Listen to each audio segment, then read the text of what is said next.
Hello everyone, welcome to our channel learning का high five. कैसे हैं आप सब? आई होप सब बढ़िया होंगे।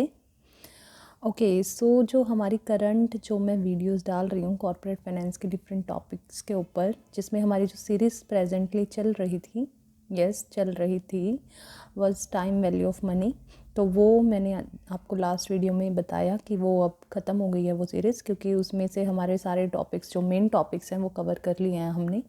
तो हमारा जो main aspect related to time value of money था वो ख़त्म हो चुका है। सिर्फ एक दो टॉपिक्स हैं जो छोटे छोटे टॉपिक्स हैं, तो उन पे मैं बाद में वीडियो बना के डाल दूँगी। पर फ़िलहाल के लिए मैं एक नया टॉपिक शुरू करने जा रही हूँ, जो कि वैसे इन शॉर्ट हम कॉर्पोरेट फाइनेंस में उसका जिक्र नहीं करते, क्योंकि वो ज़्यादातर कॉर्पोरेट अकाउंटिंग के अंडर आता है। That is valuation of security का टॉपिक है। बट प्रेजेंटली कुछ केसेस में ऐसा भी है जहाँ पे सिलेबस में कॉर्पोरेट फाइनेंस में ही वो टॉपिक भी पढ़ाया जाता है। तो वो छोटा सा टॉपिक है, तो बाकी टॉपिक्स करने के पहले मैं सोच रही हूँ कि उसी टॉपिक को फिनिश करा दूँ। Okay, so let us start with our topic, that is valuation of securities. तो वैल्यूएशन ऑफ सिक्योरिटीज़ जैसा कि देखने में ही लग रहा है कि सिक्योरिटीज़ की वैल्यूएशन से रिलेटेड समथिंग होगा, एंड ऑफ कोर्स वही है। तो सबसे पहले हमें पता होना चाहिए कि सिक्योरिटीज़ क्या होती हैं। तो शायद कुछ बच्चों को पता भी होगा, सिक्योरिटीज़ हम बोलते हैं जो हमारे सोर्स ऑफ फंड्स होते हैं, या फिर जो फाइनेंशियल एसेट्स होती हैं उनको हम सिक्योरिटीज़ बोलते हैं। एंड इन टर्म्स ऑफ अगर हम यहाँ पे बात करें हमारे सिलेबस के अकॉर्डिंग, कॉर्पोरेट फाइनेंस के अकॉर्डिंग, तो हम जिन सिक्योरिटीज़ की बात करेंगे वो मेनली यही रहने वाली हैं, शेयर्स, डेट्स। ओके, तो उनके ही हम वैल्यूएशन की बात करेंगे। तो क्योंकि वैल्यूएशन ऑफ सिक्योरिटी है, पहले मैं वैल्यूएशन बता देती हूँ। तो वैल्यूएशन क्या होता है? वैल्यू मतलब किसी चीज़ का वर्थ निकालना, राइट? कि किसी चीज़ की वैल्यू या उसका प्राइस जब हम कैलकुलेट करते हैं तो वो वैल्यूएशन होता है। Figuring out the worth of something. तो यहाँ पे वो समथिंग हमारा क्या है? सिक्योरिटीज़ है। यानी कि finding out the worth of a security और finding out the price of a security is valuation of security. तो किन सिक्योरिटीज़ की अब हम यहाँ पे बात करने वाले हैं? These securities can be shares और डेट। शेयर्स हमारे इक्विटी शेयर्स, जो इन जनरल शेयर होते हैं वो इक्विटी शेयर्स ही होते हैं। उसके अलावा हमारे प्रेफरेंस शेयर होते हैं, जिनको हम हाइब्रिड सिक्योरिटी के नाम से भी जानते हैं, क्योंकि इनके कुछ फीचर्स होते हैं जो वो डेट वाले होते हैं और कुछ फीचर्स शेयर्स वाले होते हैं।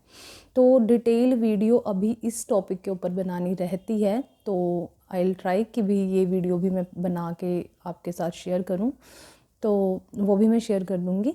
फ़िलहाल के लिए हम यही फोकस रखते हैं कि इक्विटी और प्रेफरेंस होते हैं। और डेट में हमारे पास कुछ बॉन्ड्स होते हैं।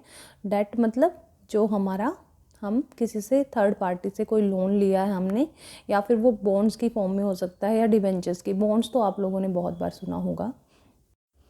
हाँ जी, तो इन्हीं सिक्योरिटी की वैल्यूएशन की हम बात करने वाले हैं। तो पहली बात, वैल्यूएशन की ज़रूरत क्यों पड़ती है? क्योंकि हमें डेफिनेटली हमें रिटर्न्स एक्सपेक्टेड होते हैं due to various reason. Time value of money of course, उसमें हमने पढ़ा था कि अनसर्टेनिटी है, इन्फ्लेशन होता है। इस वजह से हम चाहते हैं कि जितना हम पैसा आज इन्वेस्ट कर रहे हैं, हमें फ्यूचर में उससे ज़्यादा ही पैसा मिलना चाहिए। मतलब अगर ज़्यादा मिलेगा तभी हम इन्वेस्ट करेंगे। अगर कम ही पैसा मिल रहा है या सेम अमाउंट मिल रहा है तो हम क्या करेंगे? अवॉइड करने की कोशिश करते हैं ऐसी इन्वेस्टमेंट्स को। तो ये रीज़न्स हैं वैल्यूएशन के लिए जो हमारे पास, कि क्यों हम रिटर्न्स एक्सपेक्ट करते हैं। तो यहाँ पे हमारा 3 स्टेप वैल्यूएशन का प्रोसेस होता है एक, कि सबसे पहले जब भी हमें सिक्योरिटी कोई लेनी है कि नहीं, उसका प्राइस तो बाद में देखेंगे, पहले देखेंगे कि हमें वो सिक्योरिटी ख़रीदनी चाहिए कि नहीं। तो उसमें 3 स्टेप आएंगे। हम क्या करते हैं? वाइडर से नैरो की तरफ जाते हैं। वाइडर मतलब इकॉनमी का एनालिसिस, कि जो इकॉनमी है, पूरी कंट्री है, उसको हम देखते हैं कि मान लो मुझे इंडिया में अगर प्रेजेंटली इन्वेस्ट करना है, because India is in a growth phase, तो मैं इन्वेस्ट कर सकती हूँ। बट कुछ कंट्रीज़ लाइक यूक्रेन है, इस टाइम पे वॉर सिचुएशन है, तो वहाँ पे इन्वेस्ट करना will not be a wise decision. तो हमें पूरी क्या करना पड़ेगा? कंट्री की सिचुएशन देखनी है, वहाँ पे जीडीपी कितना है, ग्रोथ रेट क्या है, इन्फ्लेशन कितनी चल रही है।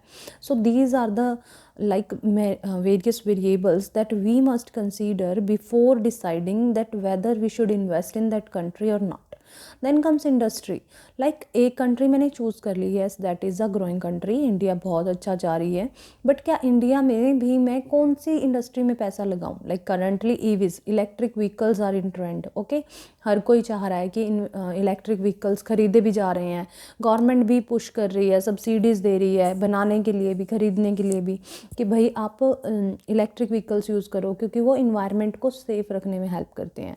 सिमिलरली फैशन का तो देखो, ऑल टाइम फैशन का बिजनेस कभी डाउन नहीं आता, और हाँ कब डाउन आ जाए ये भी पता नहीं होता, तो हमें फैशन इंडस्ट्री हो सकती है। हमारे पास हेल्थ केयर का ऑप्शन है, एक आ गई मैं इसका, ओके, तो हेल्थ केयर का भी जैसे बिजनेस है तो वो भी बूमिंग भी है, हम देख रहे हैं आजकल कितनी बीमारियां हैं भाई, तो हेल्थ केयर इंडस्ट्री में भी पैसा इन्वेस्ट किया जा सकता है।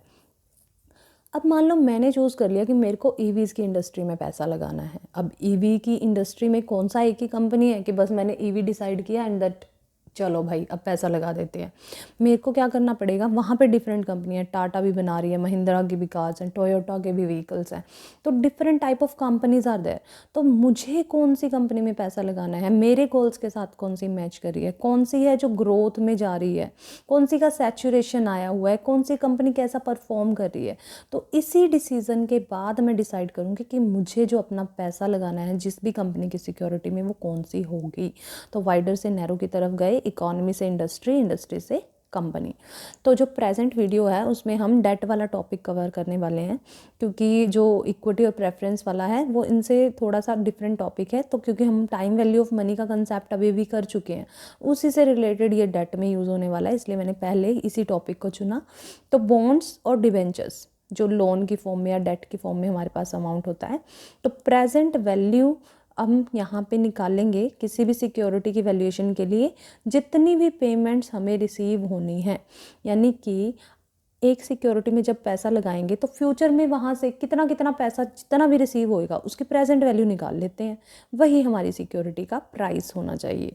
तो अब जैसे हमारे पास है, हमारे पास देखो पीवी प्रेजेंट वैल्यू, इंटरेस्ट मिलेगा हमें, डेट की जब भी बात करेंगे इंटरेस्ट मिलेगा, और प्रिंसिपल अमाउंट यानी जितनी इन्वेस्टमेंट करी थी almost equal to that amount हमें मिलेगा। तो दोनों की हमें प्रेजेंट वैल्यू निकाल लेनी है। तो प्रेजेंट वैल्यू ऑफ इंटरेस्ट ये मैंने सी से डिनोट किया है यहाँ पे, डिवाइड बाय 1+r, ये अभी डैश छोड़ा है, बताऊँगी आपको क्यों। तो फिर नेक्स्ट हमारा जो टीवी है वो टर्मिनल वैल्यू लास्ट में जो हमें मिलती है, प्रिंसिपल अमाउंट 1+r और पावर n, जितने भी टाइम के लिए हमने इन्वेस्ट किया है। तो देखो यहाँ पे आपको ना 2 रेट्स मिलेंगी, ये चीज़ आपने ध्यान रखनी है। एक तो हमारा जो हमने सी बोला, सी क्या है यहाँ पे, कूपन या इंटरेस्ट का अमाउंट, वो हमें सी से कैलकुलेट करना है, कूपन रेट से, या आई आपको इंटरेस्ट रेट गिवन होगा उससे कैलकुलेट करना है। फिर जो हमारी r, required rate of return या डिस्काउंट रेट भी जिसको हम बोल सकते हैं, क्वेश्चन में दोनों में से कुछ भी लिखा हो सकता है।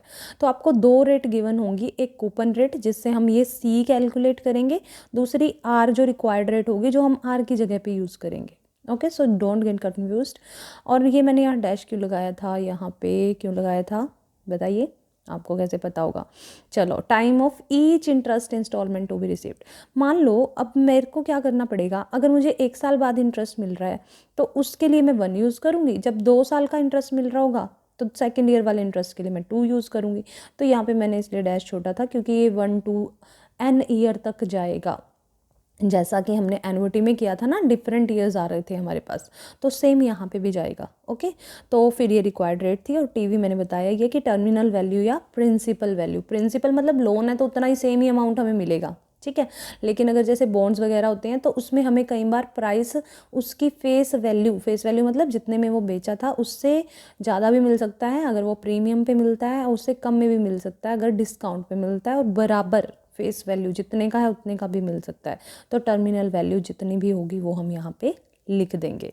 नेक्स्ट एक टर्म है छोटी सी, यील्ड टू मैच्योरिटी। इसका मतलब क्या है, बेसिकली बॉन्ड के कंटेक्स्ट में यूज़ होती है कि जब हम उसको मैच्योरिटी तक रखते हैं, कि हमने उसको इन बिटवीन सेल नहीं किया, उसको मैच्योरिटी तक होल्ड करके रखा, तो that is yield to maturity.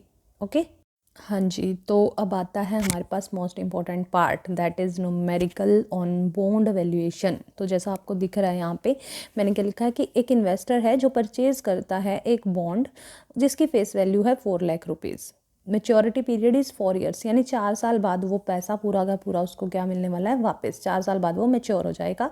And coupon rate है 8%। अब यानी कि जो इंटरेस्ट कैलकुलेट करेंगे वो इससे करेंगे। And required rate of return that is the second rate जो हम आर की जगह पे यूज़ करने वाले हैं, दैट इज़ 9%। ओके, तो what amount he should pay if the bond matures at par, यानी कि 4 के 4 लाख मिलेंगे हमें 4 साल बाद, तो आज क्या प्राइस पे करना है, दैट इज़ प्रेजेंट वैल्यू, यानी कि हमें प्रेजेंट वैल्यू कैलकुलेट करनी है। तो कूपन रेट हमारी जो है वो 8% है, यानी कि जो सी हम कैलकुलेट करेंगे अमाउंट ऑफ इंटरेस्ट जो हमें हर साल मिलने वाला है, ये ध्यान रखना है, एक साल नहीं, हमें इंटरेस्ट हर साल मिलेगा। तो 8% ऑफ 4 lakh that is 32,000। Okay, r को ये मैंने, आर हमारी 9% थी, इसको मैंने 1.09 कैसे निकाला ये मैं हर वीडियो में बताती हूँ, तो आप देख लेना। अब बात करते हैं कि हमारा इंटरेस्ट क्या है। देखो फर्स्ट ईयर में हमें अमाउंट क्या क्या मिलेगा, इंटरेस्ट मिलेगा ऑफ कोर्स, है ना, मैच्योर तो 4 साल बाद होना है। सेकंड ईयर में भी इंटरेस्ट मिलेगा, थर्ड में भी और फोर्थ में भी इंटरेस्ट मिलेगा। चारों साल इंटरेस्ट तो मिलेगा ही, लेकिन फोर्थ ईयर में एडिशनल क्या मिलेगा, जितना पैसा हमने दिया था, क्योंकि एट पार मैच्योर हो रहा है तो 4 ही लाख का था वो, और 4 ही लाख हमें एंड में मिल जाएंगे। तो इसकी कैसे वैल्यूएशन करनी है, वही प्रेजेंट वैल्यू वाला फॉर्मूला है, कुछ भी नया नहीं है। प्रेजेंट वैल्यू क्या थी हमारी, future value divide by 1 + r की पावर n, ये थी। तो प्रेजेंट वैल्यू फ्यूचर में हमें क्या मिलने वाला है, यहाँ पे सी क्या है, इंटरेस्ट, तो इंटरेस्ट कितना है 32, ठीक है। तो देखो यहाँ मैंने 32 लिख दिया। फिर C2 सेकेंड टाइम इंटरेस्ट, वो भी 32 है। फिर थर्ड टाइम भी 32 और फोर्थ टाइम भी, राइट। और टीवी टर्मिनल वैल्यू कितनी है, एट पार है तो 4 लाख है। अब यहाँ बात करते हैं पहले ईयर का, यानी 1 से 1 पावर आएगी, दूसरे का है तो 2 पावर आ गई, तीसरे का है तो 3, चौथे का है तो 4। और जो हमारी लास्ट में जो टर्मिनल वैल्यू थी वो देखो 4 लाख था ना हमारा, तो 4 लाख भी हमें चौथे साल ही मिलेगा, तो यानी 4 साल बाद की हमें इसकी प्रेजेंट वैल्यू निकालनी है। तो हमने यहाँ पे लिख दिया 4। ओके, तो इनको हमने जब सॉल्व करा तो हमारी वैल्यू आई 386,848। यानी कि देखिए हम इन्वेस्ट कर रहे हैं 4 लाख और हमें कितना मिलेगा अगर प्रेजेंट वैल्यू इस हिसाब से कैलकुलेट करें, तो 386,848 इतनी वैल्यू है। तो हमें क्या करना पड़ेगा, हमें ये जो बॉन्ड 4 लाख वाला है, अगर आज हमें इतने प्राइस में मिलता है तब तो हम खरीद लेंगे, लेकिन अगर हमें ये इससे ज़्यादा प्राइस में मिलता है तब हम नहीं खरीदेंगे। ओके, तो जैसा इन्वेस्टमेंट प्लान्स में हमने किया था ना, फ्यूचर वैल्यू के प्रेजेंट प्लान थे हमारे, इन्वेस्टमेंट प्लान्स थे, तो उसी तरह से हमें यहाँ करना है कि अगर जो हमारा इन्वेस्टमेंट प्लान हमें अपनी जो हम पैसा इन्वेस्ट कर रहे हैं उसकी प्रेजेंट वैल्यू इक्वल है तब तक हम इन्वेस्ट करते हैं, लेकिन अगर ज़्यादा आ जाए तो हमारा फ़ायदा होता है, लेकिन अगर उससे कम आ जाती है तो फिर हमारा क्या हो जाता है, नुकसान हो जाता है। तो इससे कम हम देने के लिए तैयार होंगे, क्योंकि ताकि हमें फ्यूचर में इतना मिल जाए, पर इससे ज़्यादा तो हम बिल्कुल नहीं देंगे, क्योंकि वर्थ कितनी है, इतनी है। तो अगेन हमें क्या करना है, ईयर्स लिख लेने हैं, इंटरेस्ट लिख लेना है, और जिस भी ईयर में हमें हमारा प्रिंसिपल अमाउंट मिलने वाला है वो लिख लेना है। फिर उनकी हमें वैल्यूज़ निकालनी है यूजिंग दिस। बस आपको कंफ्यूज कहाँ नहीं होना, हमें 2 रेट्स गिवन होंगी, एक सी जिससे हम कैलकुलेट करेंगे इंटरेस्ट, एंड एक हमें आर गिवन होगी जो हमें डिवाइड में यूज़ करनी है। So this was all for bond valuation. I hope कि आपको समझ आ गया होगा। तो इन केस अगर किसी को कोई डाउट्स है then please mention in the comment section and I will answer. तब तक के लिए आप सीखते रहिए। Thank you so much for watching and subscribe for more.